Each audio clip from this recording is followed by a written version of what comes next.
next form we're going to talk about is the information about brokerage services. This is an incredibly important form because this should be the first form you fill out with every single person you talk to about real estate. This is the law, guys.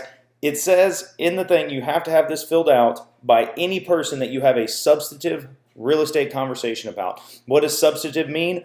Doesn't matter. If you talk to anybody about real estate, they need to fill it out. It's super simple. For the purposes of this video, I'm going to show you the quick way that I go through it with clients, but I will also show you how you can use the IABS as a selling tool in a future video, because you can use this to help close a buyer-seller's rep agreement, whatever it might be. This is a great way to do it. If I'm just showing somebody a house, somebody asks me about anything about real estate, I have to have them fill this out. I have these in my car, every person I talk to, and I usually bring 2 of them out. So I bring 2 of them out, and I have them sign one so I can keep it, and I give them the other one and let them know. So the information about brokerage services just simply explains to people what it means to have a service agreement with a broker or any kind of real estate professional. And it talks about the difference between brokers and sales agents, broker minimum duty required by law.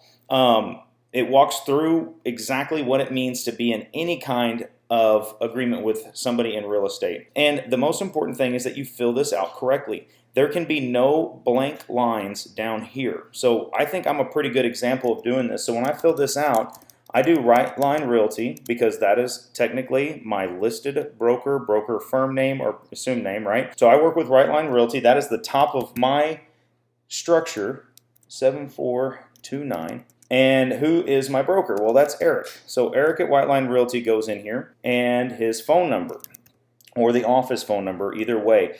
So that's going to go in here. I usually just put Eric's phone number in here because I know he'll answer his cell phone directly. So, and the next one is who is the designated broker or firm? Well, guys, again, that's going to fall to Eric. So now we're going to start putting in names here, and I'm going to put in Eric's license number because he is directly my broker, and I work directly underneath him. Oops, 9.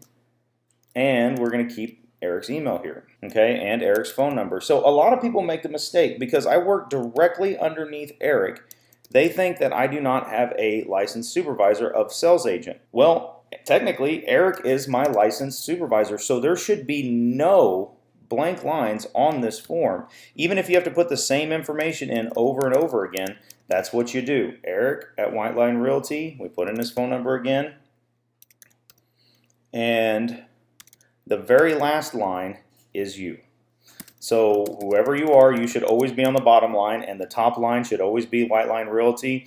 For right now, most people are going to have Eric Sangerhausen as their broker, and then whoever your as licensed supervisor is. So I supervise a bunch of people, Ryan supervises some people, Eric supervises some people. You may have a different supervisor as we get going through this, but you want to make sure that you are always the last one, and White Line Realty is always the top one. So, oops.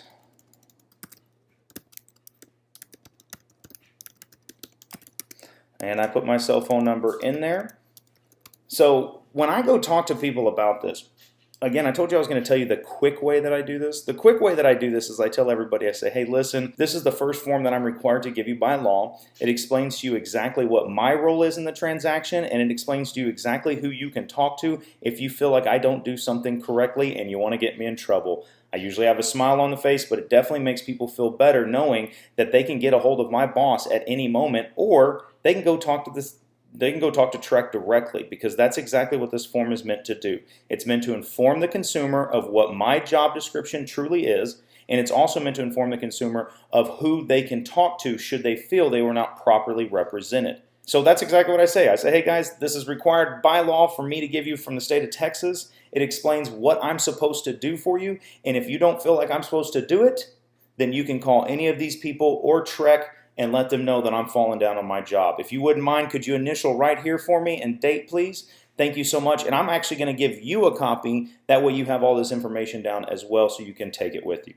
And that's it. It's not a long, lengthy conversation. I don't make it weird. I just let them know this is for your protection, and it's something I've got to do. So that's how you fill out an IABS. And check back soon, because we are going to do a video, and I'm going to show you how I use this as a selling tool should I have a little bit more difficult client or one that I'm maybe not quite so familiar with. We'll actually walk through this step by step, which can help you a lot as well.